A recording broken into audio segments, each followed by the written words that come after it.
الحمدللہ والصلاة والسلام علی رسول اللہ وعلی آلہ واصحابہ ومن والہ۔ ناظرین، خیر مقدم ہے آپ کا کریم ٹی وی اردو میں۔ آج ہمارے پاس ایک سوال آیا ہے، حافظ عبدالرحمن بدایونی دہلی سے پوچھتے ہیں کہ سورج گرہن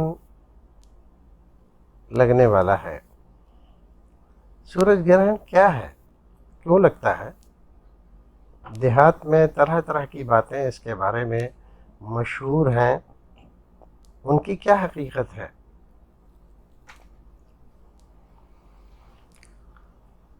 تو جواب یہ ہے کہ سورج گرہن ہو یا چاند گرہن،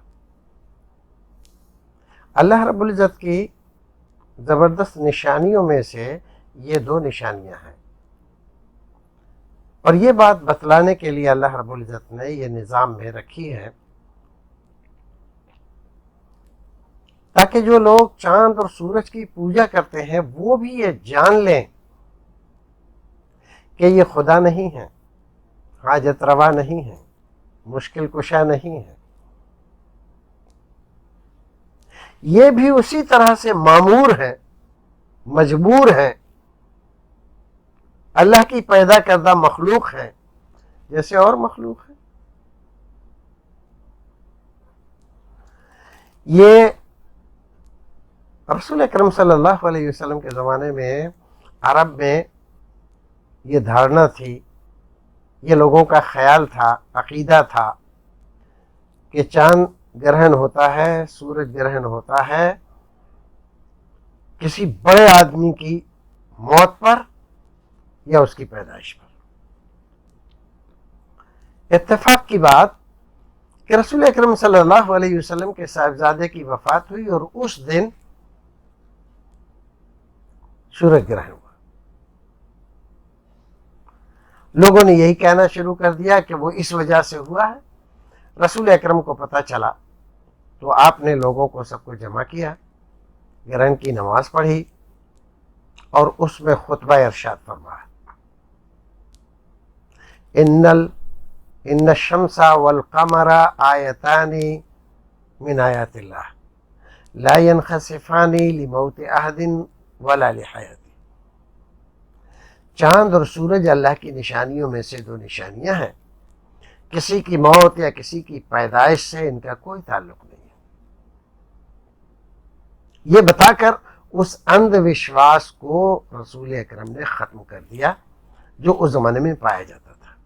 ہمارے ہندوستان میں بھی عجیب عجیب کہانیاں مشہور ہیں، چاند نے قرض لے لیا تھا فلاں دیوتا سے اور وہ قرض مانگتا ہے تو اس پہ یہ مصیبت آتی ہے، تو پھر ایسا ہوتا ہے ویسا ہوتا ہے۔ تو ہم دیکھتے ہیں کہ ایک خاص قوم کے لوگوں کے گھروں پہ جاتے ہیں اور ان سے سورج گرہن کی وجہ سے وہ کچھ دچھنا لیتے ہیں، اور اس طرح سے وہ کیا کرتے ہیں بعد میں تو پتہ نہیں، لیکن وہ لے کر جاتے ہیں اور کہتے ہیں کہ اس سے اس کا کشٹ کم ہو جاتا ہے۔ بعض لوگ بتلاتے ہیں کہ عورت کو بڑی احتیاط کرنی چاہیے، خاص طور سے اگر وہ پریگننٹ ہو تو ایسے میں اس کو یہ نہیں کرنا چاہیے، وہ نہیں کرنا چاہیے، ایسا کرے گی تو یہ ہو جائے گا، ویسا کرے گی تو وہ ہو جائے گا۔ یہ سب باتیں اندھ وشواس سے تعلق رکھتی ہیں۔ ہاں، اتنی حقیقت ضرور ہے کہ سورج اور چاند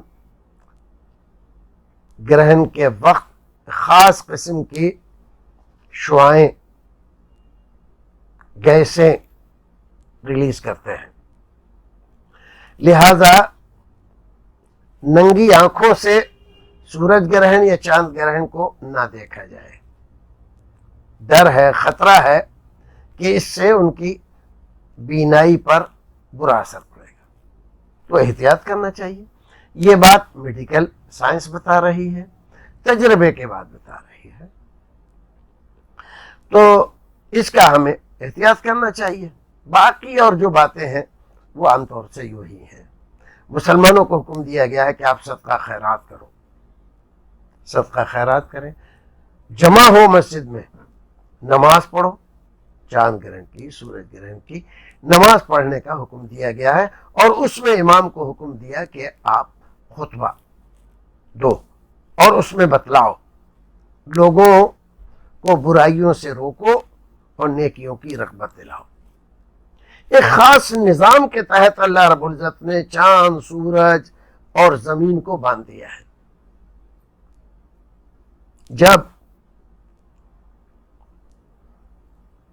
زمین کے راستے میں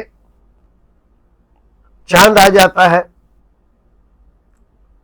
یا چاند کے راستے میں زمین آ جاتی ہے تو سورج اور چاند گرنے لگتا ہے، یعنی اس کا جو سایہ ہے اس پر جو پڑتا ہے اور اس کی روشنی جو ہمیں نظر آنی چاہیے تھی وہ نہیں نظر آتی ہے، اسی کا نام ہے چاند گرہن، اسی کا نام ہے سورج گرہن۔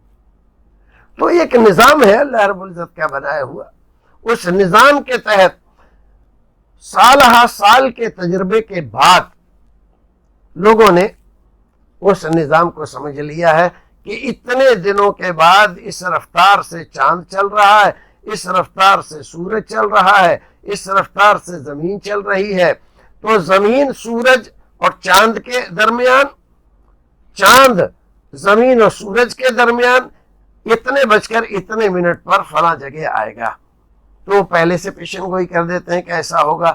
وہ کوئی غیب تھوڑی جانتے، وہ اس نظام کو لمبے عرصے تک تجربہ کرتے کرتے سمجھ گئے ہیں تو وہ پیشن گوئی کر دیتے ہیں۔ بہرحال یہ اللہ رب العزت کی نشانیاں ہیں اور ان کو ایسے ہی ماننا چاہیے۔